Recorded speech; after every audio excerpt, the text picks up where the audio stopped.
Hello दोस्तों, अगर आप किसी कंपनी के ऑनर हैं, डायरेक्टर हैं या फाउंडर हैं या किसी भी तरीके के बिजनेस को आप रन कर रहे हैं और आपके यहां पे 20 से ज्यादा लोगों का स्टाफ है, तो दोस्तों ये वीडियो आप ही के लिए है। जी हां दोस्तों, आपने बिल्कुल सही सुना, ये वीडियो आप ही के लिए है, क्योंकि मैं आपको बताने वाला हूं इस वीडियो के अंदर लेबर डिपार्टमेंट एंड उससे संबंधित रूल्स एंड रेगुलेशंस के बारे में।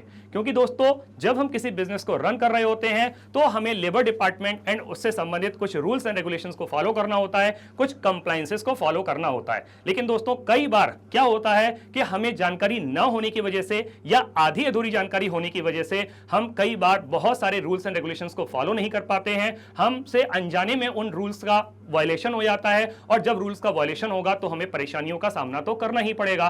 कई बार दोस्तों क्या होता है कि हमें फाइनेंशियल लॉसेस भी होते हैं और कई बार तो दोस्तों हमको पेनल्टीज भी पे करनी पड़ती है। तो दोस्तों, इन सारी समस्याओं से बचने के लिए, इन सारी समस्याओं से अपने आप को निजात पाने के लिए मेरा ये वीडियो आप अंत तक जरूर देखिएगा, क्योंकि मेरा ऐसा विश्वास है, आई एम होपफुल, कि इस वीडियो को पूरा अंत तक देखने के बाद में आपकी लेबर डिपार्टमेंट उससे संबंधित रूल्स एंड रेगुलेशंस के संबंध में अगर आपकी कोई भी क्वेरीज होंगी या कोई भी समस्याएं होंगी तो उनका अंत हो जाएगा। तो दोस्तों, इससे पुराने वीडियोस के अंदर मैं लेबर डिपार्टमेंट के एक्ट नंबर 1 यानी कि जिसमें हम इक्वल रेम्युनरेशन एक्ट के बारे में बात करते हैं, उसके में 4 डिफरेंट वीडियोस के जरिए मैं आपको इक्वल रेम्युनरेशन एक्ट के बारे में पूरा डिटेल में, पूरा विस्तार में आपको बता चुका हूं। मेरा ऐसा उम्मीद है, मेरा ऐसा मानना है कि अगर आपने मेरी वो वीडियोस देखी हैं तो उन वीडियोस को देखने के बाद में इक्वल रेम्युनरेशन एक्ट से संबंधित आपकी अगर कोई भी समस्या रही होगी तो उनका समाधान हो चुका होगा। आज के इस वीडियो में जो हम बात करने वाले हैं दोस्तों, वो MP shop and establishment act 1958 के पॉइंट नंबर 5 रूल 25 के बारे में बात करने वाले हैं। दोस्तों, इससे पुराने वीडियोस के अंदर भी MP shop and establishment act के पॉइंट नंबर 1 से लेकर के पॉइंट नंबर 9 तक, उसके बाद में रूल नंबर 21, 22, 23 एंड 24 के बारे में भी मैं डिफरेंट वीडियोस के जरिए मैं आपको पूरी की पूरी डिटेल इंफॉर्मेशन इस MP shop and establishment act के बारे में दे चुका हूं। तो दोस्तों, आगे बढ़ते हैं और आज हम इस वीडियो के जरिए समझते हैं कि ये जो रूल 25 है ये हमसे कौन से रूल एंड रेगुलेशन को फॉलो करने के लिए कहता है, या इस रूल 25 के अंदर क्या है, समझते हैं दोस्तों। देखते हैं आगे। तो दोस्तों, आगे बढ़ने से पहले मैं आपको एक बार फिर से बता देना चाहता हूं कि जो एक्ट हैं, जब लेबर डिपार्टमेंट के अधिकारी आपके ऑफिस का इंस्पेक्शन करने आते हैं या इन्वेस्टिगेशन करने आते हैं आपके बिजनेस प्रीमाइसेस का, तो वो कौन कौन से एक्ट हैं जिनके बारे में वो बातें करते हैं। तो जैसा दोस्तों मैंने आपको पहले भी बताया है, अपने पुराने वीडियोज में भी बताया है, सबसे पहले जो वो आपसे बातें करते हैं, सबसे पहले जो आपके ऑफिस का इंस्पेक्शन किया जाता है वो इक्वल रेम्युनरेशन एक्ट के बारे में किया जाता है।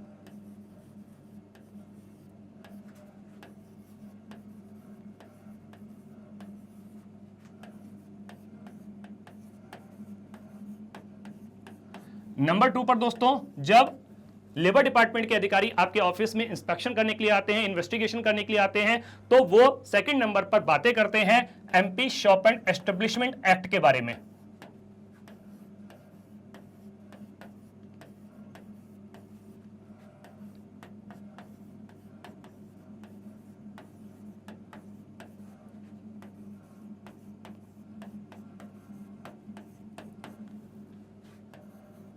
नंबर 3 पर दोस्तों, जब लेबर डिपार्टमेंट के इंस्पेक्टर्स आपके ऑफिस का इंस्पेक्शन करने आते हैं तो वो बातें करते हैं बोनस पेमेंट एक्ट के बारे में।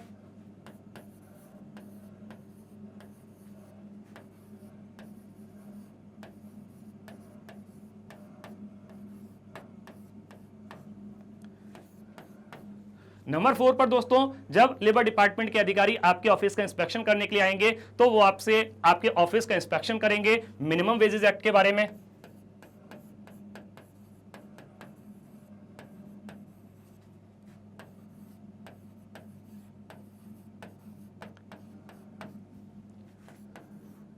नंबर 5 पर दोस्तों, जब लेबर डिपार्टमेंट के अधिकारी आपके ऑफिस का इंस्पेक्शन करने के लिए आएंगे तो वो आपसे किस एक्ट के बारे में बात करेंगे, वो है आपका maternity benefit act.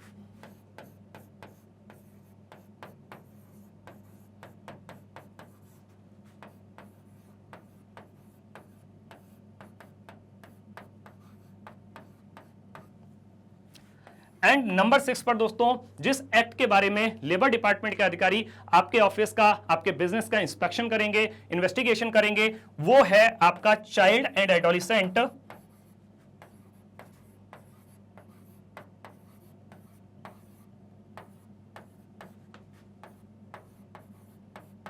Labour prohibition and regulation act.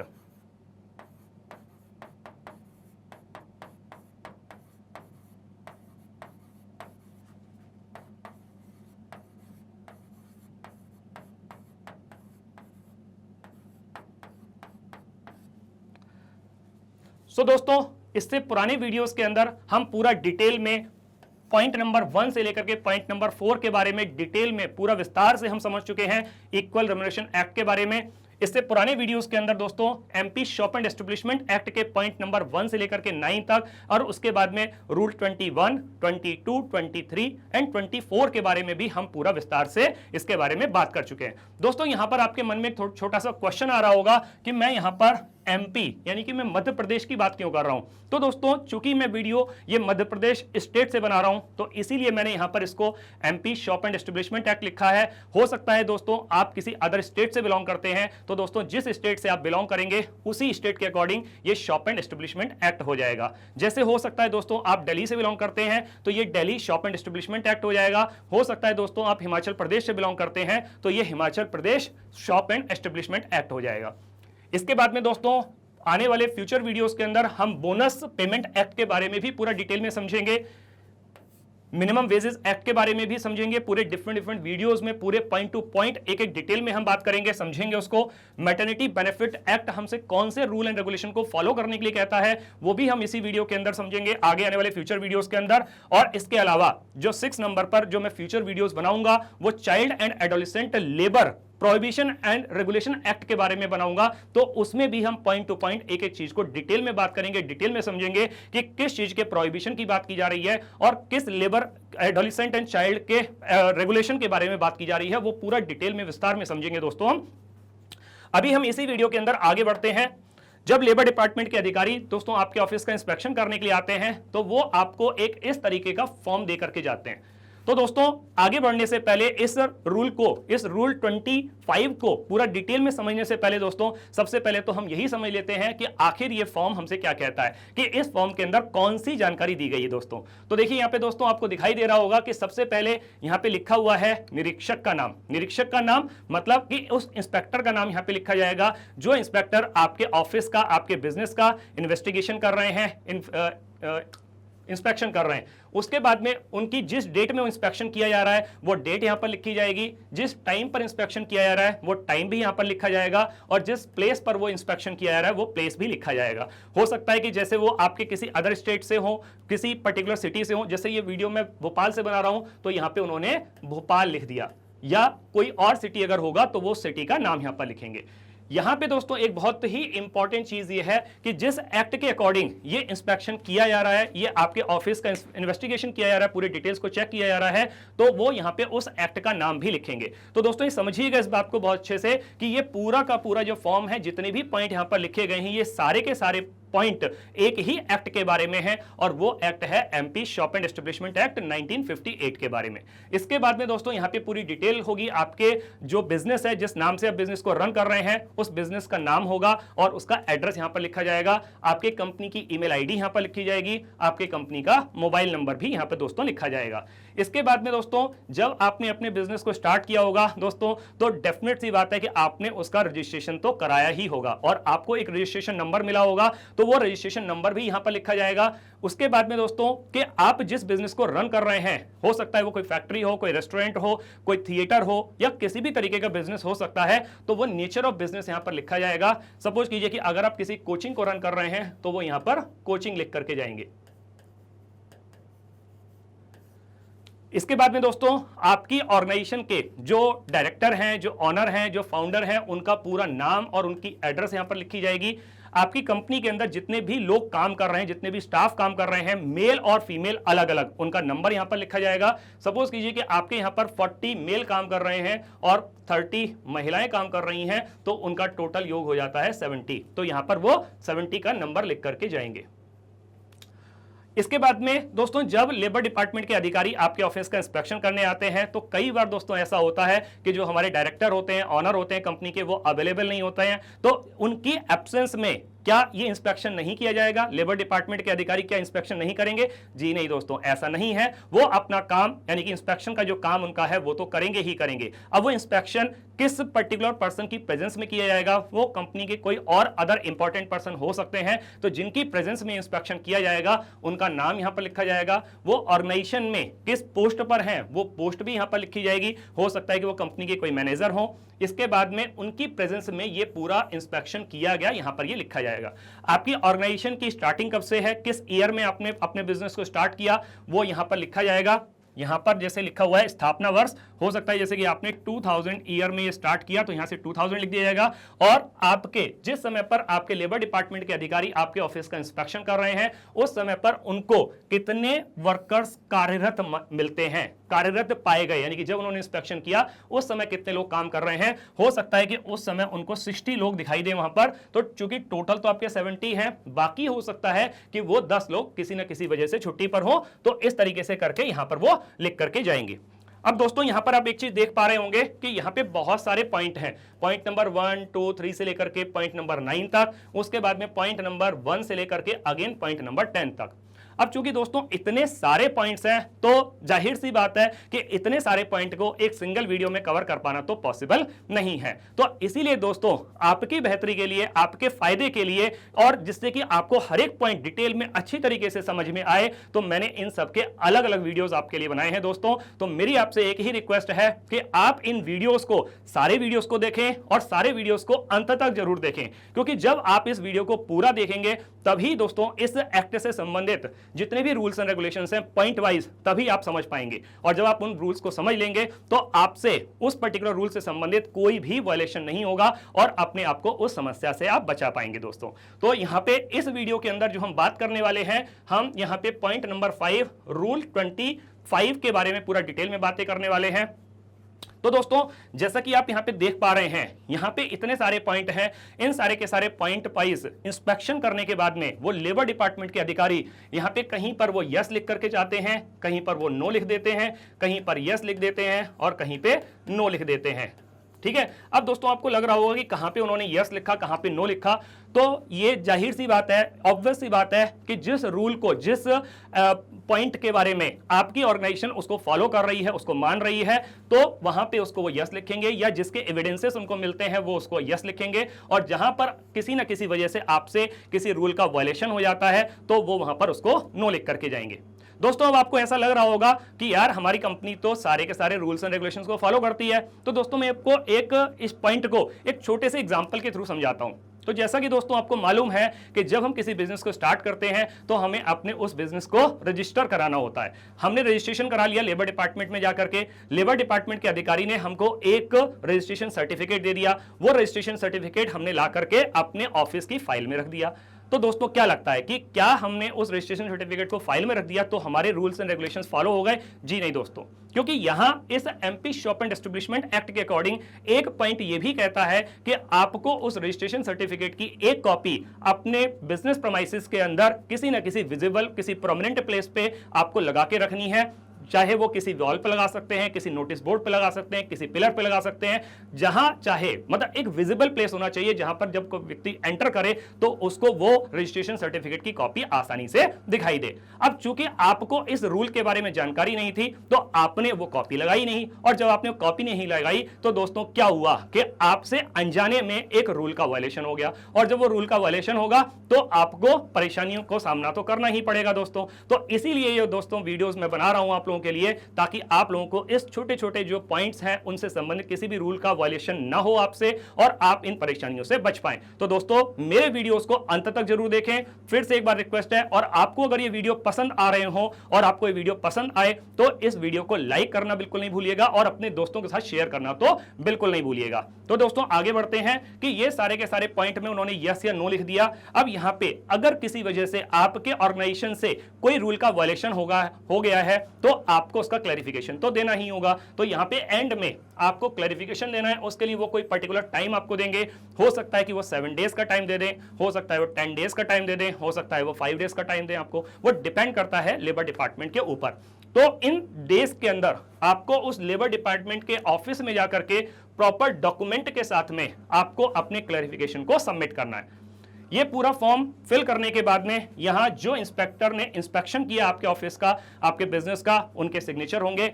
आपके कंपनी की एक सील यहां पर लगवाई जाएगी, मोहर लगवाई जाएगी। और दोस्तों जिस पर्टिकुलर पर्सन की प्रेजेंस में ये इंस्पेक्शन किया गया था तो उनके भी सिग्नेचर यहां पर लिए जाएंगे। ये फॉर्म पूरा कंप्लीट करने के बाद में इसकी एक कॉपी आपको दे दी जाएगी, आपकी ऑर्गेनाइजेशन को दे दी जाएगी, और दूसरी कॉपी वो खुद रखेंगे अपने पास में। तो दोस्तों आगे बढ़ते हैं और समझते हैं ये पॉइंट या रूल 25 हमसे क्या कहता है। तो दोस्तों यहां पे हम बात कर रहे हैं MP shop and establishment act 1958 के बारे में।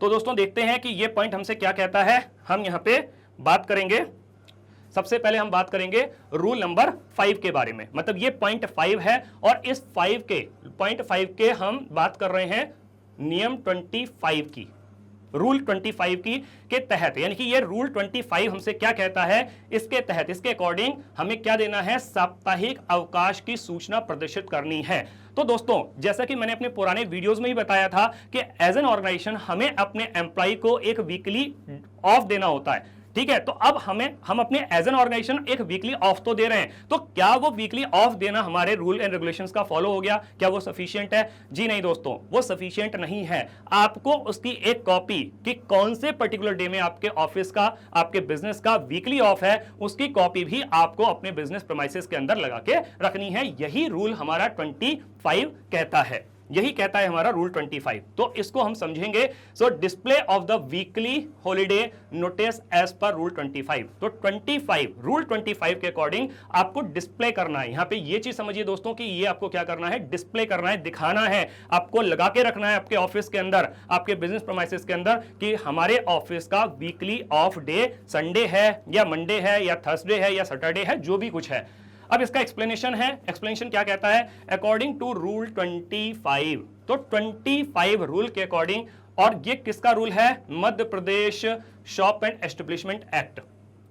एवरी एम्प्लॉयर, यहां पे दोस्तों ध्यान दीजिएगा, हर एक एम्प्लॉयर के लिए जरूरी है, ये किसी एक पर्टिकुलर एम्प्लॉयर के लिए नहीं, ये हर एक एम्प्लॉयर के लिए जरूरी है। मस्ट प्रोमिनेंटली डिस्प्ले, उसको प्रोमिनेंटली डिस्प्ले करना जरूरी है। प्रोमिनेंटली मतलब बिल्कुल क्लियर कट तरीके से वो दिखना चाहिए, एक विजिबल प्लेस पर होना चाहिए। अ नोटिस, और वो क्या होना चाहिए, एक नोटिस होना चाहिए इन अ कॉन्स्पिक्युअस प्लेस। कॉन्स्पिक्युअस यानी कि विजिबल प्लेस, यानी कि एक बिल्कुल ऐसा प्लेस होना चाहिए कि जो हर एक एम्प्लॉय को दिखाई दे। ऐसा नहीं कि आपने किसी एक पर्टिकुलर रूम के कोने में कहीं पर लगा दिया, वहां बहुत ज्यादा एम्प्लॉय जाते नहीं है, तो वो नहीं, एक विजिबल प्लेस होना चाहिए विद इन देयर एस्टेब्लिशमेंट। और वो भी कहां पर होना चाहिए, आपके एस्टेब्लिशमेंट के अंदर ही।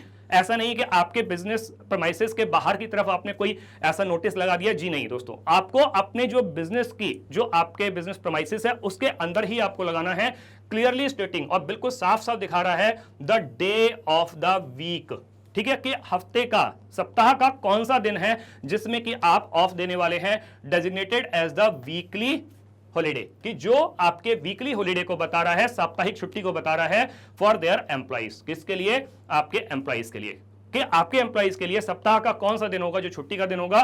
So this notice should be visible. तो ये नोटिस जो हम बात कर रहे हैं ये विजिबल होना चाहिए टू ऑल वर्कर्स, हर एक वर्कर के लिए विजिबल होना चाहिए, एंड मस्ट बी अपडेटेड। साथ में एक चीज और है दोस्तों कि ये अपडेटेड भी होना चाहिए, ये अपडेटेड भी होना चाहिए if any changes are made, कि अगर किसी वजह से कोई चेंजेस किए जा रहे हैं तो वो भी अपडेट होना जरूरी है।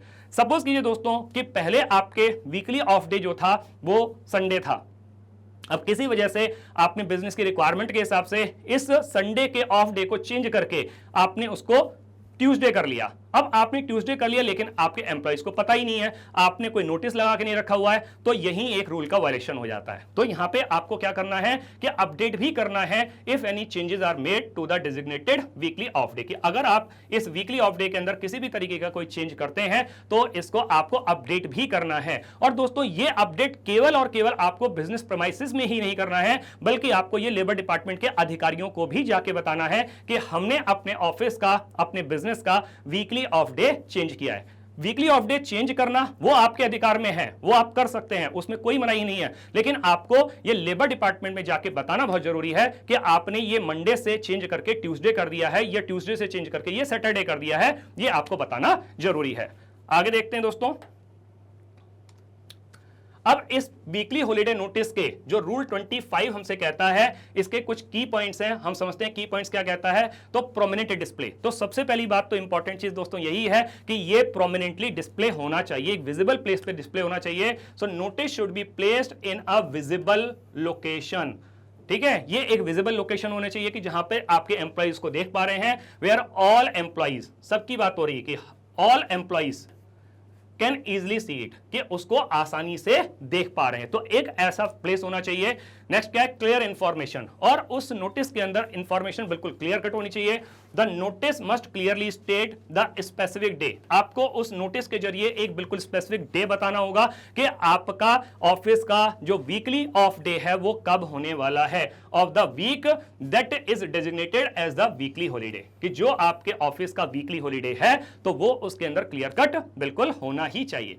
अपडेट्स रिक्वायर्ड, अब यहां पे साथ साथ में दोस्तों अपडेट्स भी जरूरी हैं, जैसा भी मैंने दोस्तों थोड़ी देर पहले ही बताया कि अगर किसी वजह से जो वीकली ऑफ डे है आपके ऑफिस का वो चेंज हो रहा है तो उसको अपडेट करना भी जरूरी है। If the weekly holiday is changed, देखिए दोस्तों अगर वीकली हॉलीडे आपने चेंज किया है, उसको चेंज किया जा रहा है, द एम्प्लॉयर मस्ट अपडेट, कि एम्प्लॉयर को जरूरी हो जाता है कि वो अपडेट करें द नोटिस अकॉर्डिंगली, कि जिस हिसाब से जो भी कुछ है, जो भी चेंज किया गया है उसी के हिसाब से चेंज नोटिस उसको आपको अपडेट करना जरूरी है। पुराना जो भी था आपने बदल करके जो नया कर दिया है वो बताना जरूरी है और उसका नोटिस करना, नोटिस के फॉर्म में लगाना जरूरी है।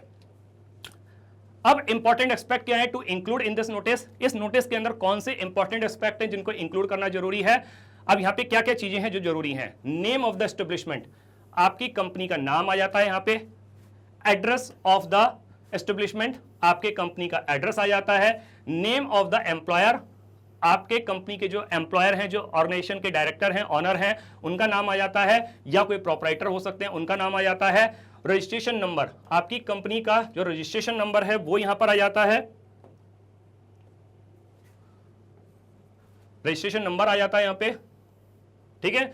और उसके बाद में जो डेजिग्नेटेड वीकली हॉलीडे है, कि जो आपने बदल करके इस नोटिस के जरिए जो भी आप बदल रहे हैं या जो आपने फिक्स किया है वीकली ऑफ डे, वो भी यहां पे लिखना जरूरी है। इसके अंदर ये सारी डिटेल्स मांगी जा रही हैं जो इस नोटिस के जरिए होंगी। If there is an alteration, कि अगर किसी तरीके का कोई ऑल्टरेशन हो रहा है, कि जो वीकली ऑफ डे है उसके अंदर किसी भी तरीके का अगर बदलाव किया जा रहा है, in such a day the employer shall give notice, कि एम्प्लॉयर के लिए जरूरी हो जाता है कि वो नोटिस दें इस तरीके का टू द इंस्पेक्टर। किसको देना है नोटिस, ये इंस्पेक्टर को देना है। दोस्तों बहुत ध्यान दीजिएगा, अभी मैंने थोड़ी देर पहले बताया कि सिर्फ ऐसा नहीं है कि आप अपने कंपनी के जो एम्प्लॉइज हैं उनको बता दिया कि भैया हमारा जो वीकली ऑफ डे अभी तक संडे हुआ करता था, हमने इसको बदल करके थर्सडे कर दिया, सफिशिएंट हो गया। नो दोस्तों, ये सफिशिएंट नहीं है। आपको इसकी जानकारी अपने स्टेट के जो लेबर डिपार्टमेंट के अधिकारी हैं आपके सिटी के, उनको भी जाके बताना जरूरी है, और वो भी एक प्रॉपर फॉर्म के थ्रू, ठीक है, इन फॉर्म क्यू। और वो कौन से फॉर्म में बताना है, वो फॉर्म क्यू के अंदर बताना है। And exhibit a copy of such notice, और इस तरीके की नोटिस की कॉपी को भी आपको एग्जिबिट करना है, अपने बिजनेस के अंदर, अपने बिजनेस प्रीमाइसेस में लगा के रखना है। अब ये दोस्तों फॉर्म क्यू क्या कहता है, फॉर्म क्यू जिसके बारे में हम बात कर रहे हैं, यानी कि जो आपको इंफॉर्मेशन देनी है, आपके बिजनेस के चेंज की जो भी इंफॉर्मेशन देनी है वो आपको फॉर्म क्यू के जरिए देनी है। जो आप लेबर डिपार्टमेंट के अधिकारी को देंगे वो फॉर्म क्यू के जरिए होगा, under Madhya Pradesh shop and establishment act. Madhya Pradesh shop and establishment act के according refers to a notice used to inform the authorities. तो इसको यूज किया जाता है अथॉरिटीज को। कौन सी अथॉरिटीज की बात हो रही है दोस्तों, अथॉरिटीज लेबर डिपार्टमेंट के जो इंस्पेक्टर्स हैं उनकी बात हो रही है। Use to inform the authorities, authorities को आपको इन्फॉर्म करना जरूरी है about the shops designated close day, कि आपको अपनी शॉप या अपने बिजनेस के क्लोज डे जो ऑफ डे है उसके बारे में बताना जरूरी है। और एनी ऑल्टरेशन, कि जब आपने कोई भी वीकडे डिसाइड किया तो वो भी जाके आपको बताना है, और अगर आपने किसी तरीके का कोई बदलाव किया, कोई ऑल्टरेशन किया तो उसको भी बताना जरूरी है in their close day. So requiring details, अब यहां पे कौन सी डिटेल्स की जरूरत है, लाइक द शॉप्स नेम, जिस नाम से आपका बिजनेस चल रहा है उसका नाम, उसका एड्रेस क्या है, उसका रजिस्ट्रेशन नंबर क्या है, एंड अ डिक्लेरेशन, और साथ में एक डिक्लेरेशन भी देना जरूरी होता है that they will observe the specific close day, कि किस पर्टिकुलर डे पे वो अपने वीकली ऑफ डे को ऑब्जर्व करेंगे, मतलब उसको रखेंगे कि कौन सा डे रखने वाले हैं, क्या वो संडे है, क्या वो मंडे है, क्या वो थर्सडे है, वो भी बताना जरूरी है। Essentially it is a notification. तो देखा जाए तो ये एक तरीके का नोटिफिकेशन है regarding changes in operating hours, कि अगर आपके जो भी ऑपरेटिंग आवर्स हैं उसके अंदर किसी भी तरीके का अगर आप बदलाव कर रहे हैं तो ये एक तरीके का नोटिस है जो कि आपने लेबर डिपार्टमेंट के अधिकारियों को जाके बताया है। सो की पॉइंट्स अबाउट फॉर्म क्यू। अब इस फॉर्म क्यू के बारे में भी कुछ पॉइंट है। इसका पर्पस क्या है दोस्तों?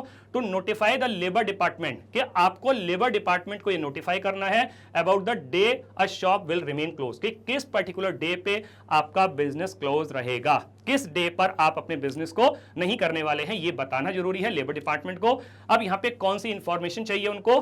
Number 1, name and address of the establishment, कि आपके ऑफिस का, आपके एस्टेब्लिशमेंट का, आपके बिजनेस का नेम और एड्रेस दिया जाएगा, उसका रजिस्ट्रेशन नंबर होगा जो दिया जाएगा शॉप का, और साथ में डिक्लेरेशन भी देना जरूरी है कि आपने डिक्लेयर किया कि मेरा वीक डे जो है, जो वीकली ऑफ डे है, वो क्या होने वाला है, वो थर्सडे होने वाला है, ये आपने डिक्लेयर किया हुआ है।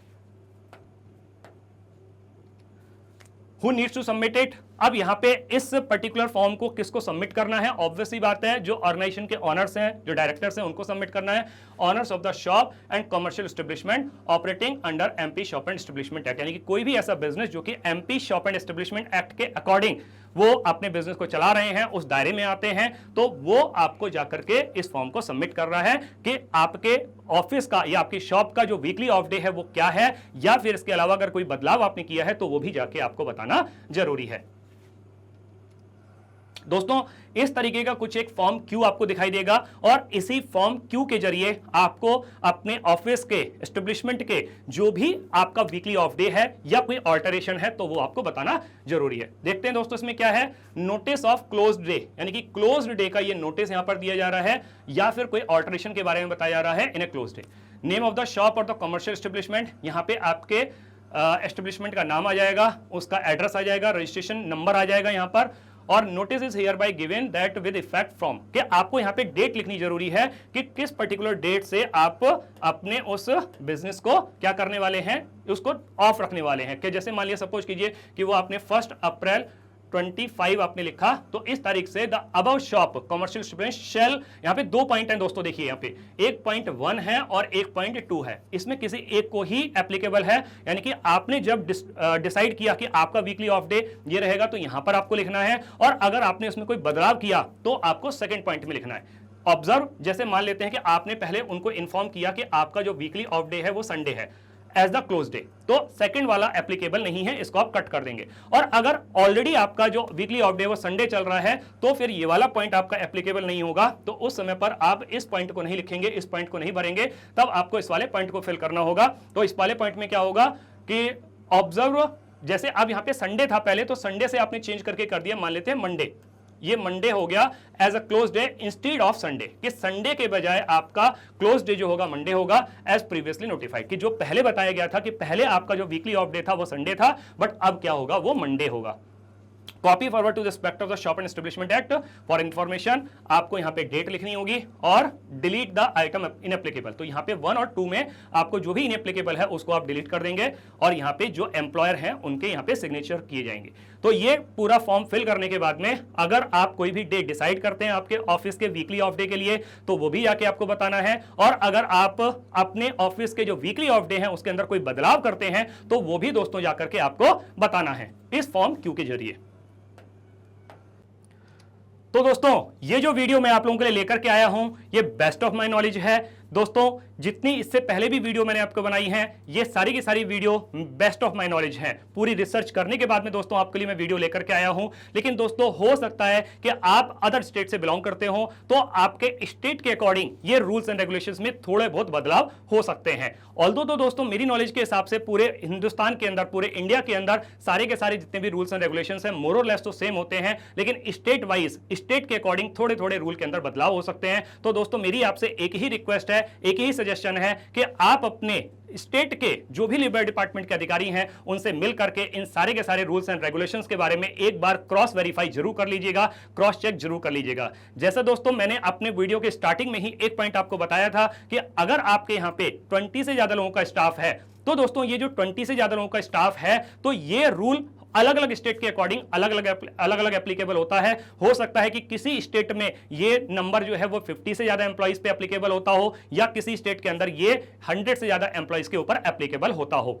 दोस्तों ये पूरे के पूरे वीडियो अंत तक देखने के बाद में मेरी ऐसी उम्मीद है और मेरा ऐसा मानना है कि आपके इस पॉइंट से संबंधित जितनी भी क्वेरीज होंगी वो सारी के सारी क्वेरीज का समाधान हो चुका होगा। इसके अलावा भी दोस्तों अगर आपकी किसी भी तरीके की कोई और क्वेरी रह जाती है तो दोस्तों आप हमसे कॉन्टैक्ट करते हैं हमारी ईमेल आईडी के जरिए, और हमारी ईमेल आईडी है legal@pabbly.com। आप इस ईमेल आईडी पर अपनी उस क्वेरी को लिख सकते हैं। हमारी एक पूरी की पूरी डेडिकेटेड टीम है और आपकी उस समस्या को समाधान करने में, आपकी उस क्वेरी को रिजॉल्व करने में हमारी टीम पूरी कोशिश करेगी।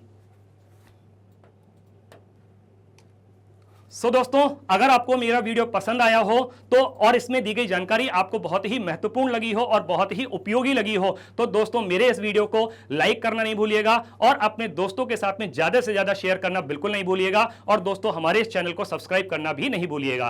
तो दोस्तों मिलते हैं इसी तरीके की एक और अमेजिंग वीडियो के साथ में अगले वीडियो में। तब तक के लिए अपने आपका, अपने बिजनेस का और अपना बहुत अच्छे से ख्याल रखिए। Take care and stay tuned. Thank you so much.